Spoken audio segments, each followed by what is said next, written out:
جب آدمی پر دنیا کی محبت کا نشہ چڑھتا ہے تو وہ حرص کا مریض بن جاتا ہے، یعنی اس کے پاس کتنا ہی مال و دولت جمع ہو جائے مگر پھر بھی وہ حل میں مزید کا طلبگار رہتا ہے، اور دنیا کی کوئی مقدار بھی اس کے لیے سکون اور قناعت کا باعث نہیں بن سکتی۔ جناب رسول اللہ صلی اللہ علیہ وسلم نے فرمایا، اگر آدمی کو سونے سے بھری ہوئی ایک پوری وادی بھی دے دی جائے تو وہ دوسری وادی کا طلبگار ہوگا، اور اگر دوسری وادی دے دی جائے تو وہ تیسری کا طلبگار ہوگا، اور آدمی کا پیٹ تو صرف مٹی ہی بھر سکتی ہے، یعنی مرنے کے بعد ہی ان تمناؤں کا سلسلہ ختم ہوگا، اور جو توبہ کرے تو اللہ تعالیٰ اس کی توبہ قبول فرمائیں گے۔ ایک دوسری روایت میں فرمایا گیا، آدمی بڑا ہو جاتا ہے تو اس کے ساتھ دو خواہشیں بھی بڑھتی رہتی ہیں، ایک مال کی محبت، دوسری لمبی عمر کی تمنا۔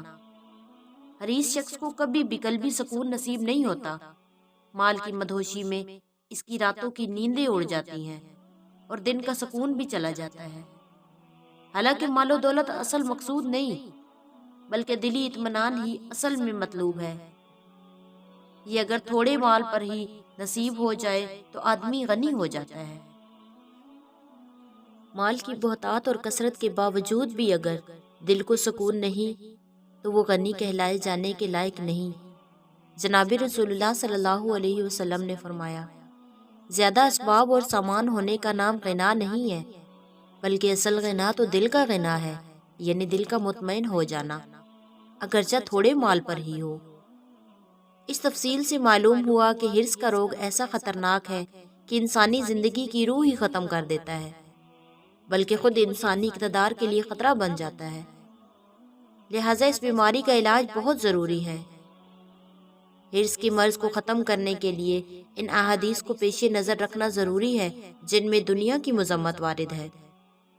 مثلاً ایک روایت میں رسول اللہ صلی اللہ علیہ وسلم نے فرمایا، دنیا مومن کے لیے قید خانہ اور کافر کے لیے جنت ہے، یعنی مومن کو دنیا میں اس طرح رہنا چاہیے جیسے ایک قیدی قید خانے میں رہتا ہے، کہ قید خانہ کی کوئی چیز اسے اچھی نہیں لگتی، بلکہ وہ ہر قیمت پر قید سے باہر نکلنے کی کوشش کرتا ہے۔ اسی طرح مومن کو دنیا میں رہتے ہوئے یہاں کی چیزوں سے لو لگانے اور حرص و طمع کی بجائے آخرت کے سامان اور اسباب فراہم کرنے کی کوشش کرنی چاہیے۔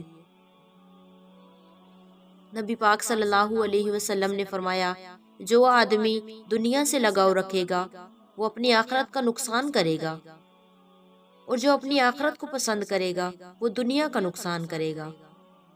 لہٰذا فنا ہو جانے والی دنیا کے مقابلے میں باقی رہنے والی آخرت کو ترجیح دینی چاہیے۔